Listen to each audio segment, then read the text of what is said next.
Everyone welcome back to the video. So इस video के अंदर बहुत इम्पॉर्टेंट टॉपिक जो कि बहुत पुराने टाइम से चली आ रही है और उसी पुराने टाइम में ये प्रैक्टिस भी हुआ करती थी। अब तो हालांकि काफ़ी कम हो गया है, लेकिन बहुत सैडली ये है कि अभी भी ये होता ही है। मतलब हम लोग इतने एजुकेटेड हो चुके हैं फिर भी ऐसे काम हम करते हैं। So it's like a shame on us to do this, क्योंकि इतने रूल्स बनाए गए, हमारे कॉन्स्टिट्यूशन तक में इसको ऐड कर दिया गया, फिर भी जो पुराने टाइम के लोग हैं जिनको एजुकेशन नहीं मिला या एनी हाउ वो इलिटरेट है, तो वो अभी भी इस चीज़ को प्रैक्टिस करते हैं। तो क्लियरली हम बात कर रहे हैं अनटचेबिलिटी की। अनटचेबिलिटी जिसको हिंदी में छुआछूत भी कहते हैं, ठीक है। तो ये कोई बीमारी नहीं है, ये एक ऐसा कास्ट बेस्ड प्रैक्टिस चला आ रहा है हमारी सोसाइटी के अंदर, इंडियन कल्चर के अंदर, जो बहुत लंबे समय से चलता था। इसमें होता क्या था, आप देख सकते हैं, कास्ट बेस्ड प्रैक्टिस, यानी कि कास्ट के हिसाब से लोगों को खाना मिलता था, लोगों के काम होते थे, लोगों को नहाने का राइट था। मतलब सांस लेना एक छोड़ के हर एक चीज़ जो थी वो कास्ट बेस्ड प्रैक्टिस से लोग इतना मतलब जहरीली चीज़ करते थे। मतलब आप सोच के देखिए कि आपको ये किताब नहीं पढ़नी है, आप एक ही कुएं से पानी नहीं पी सकते, जहाँ पे हाई कास्ट बैठ रही है वहाँ पे आप नहीं बैठ सकते, वगैरह वगैरह वगैरह। आपका काम सिर्फ लेट्रिन और स्ट्रीट साफ सफाई करना है, वगैरह वगैरह।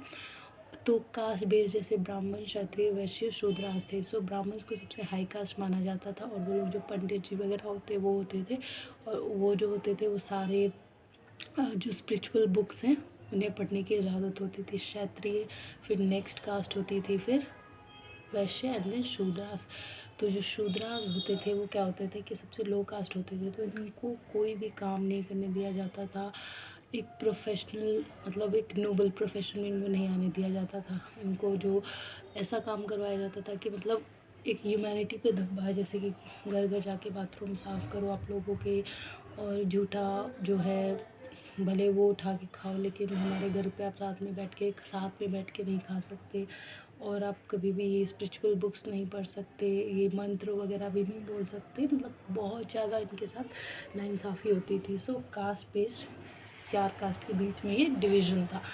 और बेसिकली हिंदुज़म के अंदर ही जो चारों कास्ट है ये आते हैं, हिंदू आपके ब्राह्मण्स, क्षत्रिय, वैश्य, शूद्रास। इसके अलावा अगर हम बात करें, सो देखिए जो अनटचेबिलिटी थी ना, इसमें स्पेसिफिक कम्युनिटी, यानी कि एक कम्युनिटी जो कि थी शूद्रा, जिसको SC ST कहते हैं हम लोग, जिनको रिजर्वेशन भी मिला हुआ, आप सबको पता है हमारे कॉन्स्टिट्यूशन के अंदर। तो यही एक बेचारी कम्युनिटी जो है SC ST, इनको उससे भी सबसे ज़्यादा SC शेड्यूल का, इनको बहुत ज़्यादा परेशान किया गया, इनको डिग्रेड तक कर दिया गया। मतलब इनको जैसा ट्रीटमेंट मिलता था ना, अगर हमें सुन के रोना आ जाएगा। सोचिए कि इनको बीती है तो इनको कैसा होगा। हर इंसान से अलग रखना, कोई इनसे बोलता नहीं था, इनकी एक लिमिटेशन सेट थी, इनके इलाके सेट थे, इनका घर सेट था। मतलब हर चीज़ इनके लिए अलग ही थी। ऐसा था कि जैसे एक दूसरी दुनिया के ये लोग इंसान में आते हैं। तो मतलब सोचिए आप, क्या चीज़ है ये अनटचेबिलिटी, कितनी घटिया प्रैक्टिस है, लेकिन कितने टाइम तक ये चली आ रही थी।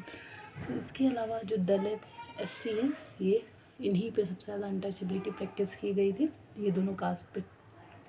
मतलब इनको अनक्लीन तक माना जाता था, इनको एक अनक्लीन से डिपिक्ट किया जाता था कि भाई शुद्ध नहीं हैं, गंदे रहते हैं, और ये हमारी बराबरी नहीं कर सकते। इस तरीके की जो शब्द इनके लिए यूज़ किया जाता था। इसके अलावा इनकी डिग्निटी का कोई ध्यान नहीं रखता था, आत्मसम्मान से कोई मतलब नहीं, मतलब इनको आत्मसम्मान दिया ही नहीं जाता था। ऐसा था कहना जो बड़े कास्ट के लोग थे कि इनको डिग्निटी की कोई ज़रूरत नहीं है, इनको कोई फ़र्क नहीं पड़ता। और पहले के लोग अनपढ़ थे तो मान भी जाते थे ये चीज़ें, और बहुत बुरा सलूक किया जाता था इनके साथ। और रिसोर्सेज जो थे ना, जो पब्लिक रिसोर्सेज थे, वो भी इनको यूज़ नहीं किया जाने देते थे। जैसे कि कुआँ हो गया, आपका वेल हो गया, या जो सब्जी मंडी है, या कोई भी चीज़ है जहाँ से ये बाकी अपर कास्ट के लोग ख़रीदारी कर रहे हैं या चीज़ें ले रहे हैं, जो भी पब्लिक रिसोर्स होता है, वहाँ से शूद्रास को अलाउड नहीं था। एजुकेशन इनके लिए नहीं था कि ये शूद्रास नहीं, छोटी कास्ट है तो इनको एजुकेशन की कोई ज़रूरत नहीं है, बड़े कास्ट के ही एजुकेशन लेते थे, जैसे ब्राह्मण, क्षत्रिय वगैरह। मेनली ब्राह्मण एजुकेशन लेते थे और देते थे, लेकिन शूद्रास को न लेने की एजुकेशन आज्ञा थी और न ही देने की। जब एजुकेटेड नहीं है तो कैसे एजुकेशन दे सकते। जॉब अपॉर्चुनिटीज़ भी इनके लिए कोई भी नोबल प्रोफेशन में इंक्लूडेड नहीं किया जाता था कि भाई जैसे क्षत्रिय थे वो लोग सिपाही वगैरह का काम करते थे, वैश्य थे वो ट्रेडर्स का काम करते थे, और ब्राह्मण्स पंडित वगैरह का काम करते थे, प्रीस्ट का काम करते थे। लेकिन शूद्राज को ऐसा कोई भी इज्जत डिग्निटी वाला प्रोफेशन नहीं दिया जाता था, उनको बहुत ही ख़राब काम दिया जाता था, जो कि एक इंसान के लिए बहुत दुख की बात है।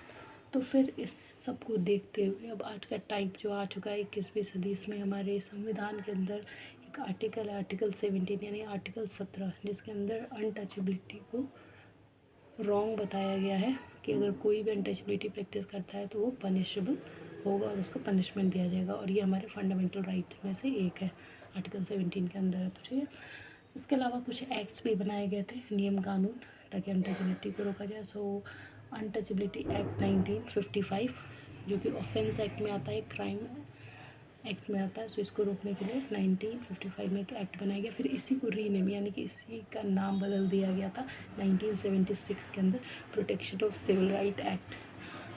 फिर एक और नियम बनाया गया 1989 में, जिसको कहते हैं SC/ST prevention of atrocity act.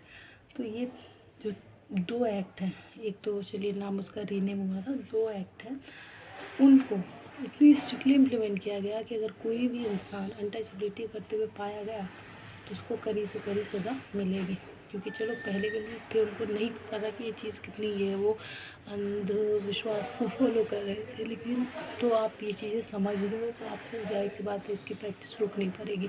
तो ये मोटिव था ये एक्ट बनाने का या फिर ये आर्टिकल लाने का, अनुच्छेद लाने का।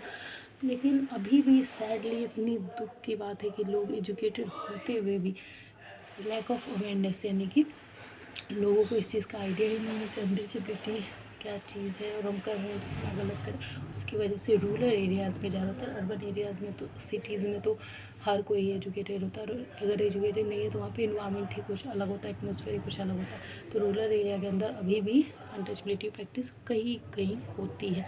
तो क्योंकि उन लोगों को अवेयरनेस नहीं है, कोई पता तो है ही नहीं, वो तो अपना पल्ला झाड़ सकते हैं जी, हमें तो पता ही नहीं है क्या होता है, अपने अनपढ़ होने का फ़ायदा उठा सकते हैं। और फिर भी सरकार ये ध्यान दे रही है कि हर लोगों तक इसका मतलब समझाया जाए, और जो लोग इस चीज़ से जूझते हैं उन पर ये चीज़ें ना बीतें, क्योंकि बहुत ज़्यादा दुखद चीज़ है। सो आई होप आपको अनटचेबिलिटी समझ में आ गया होगा, और अगर आप कहीं पे भी देखते हैं तो आप इस चीज़ को रोकने की कोशिश करेंगे, क्योंकि आपका हमारा ही काम है। Like and subscribe. Thank you.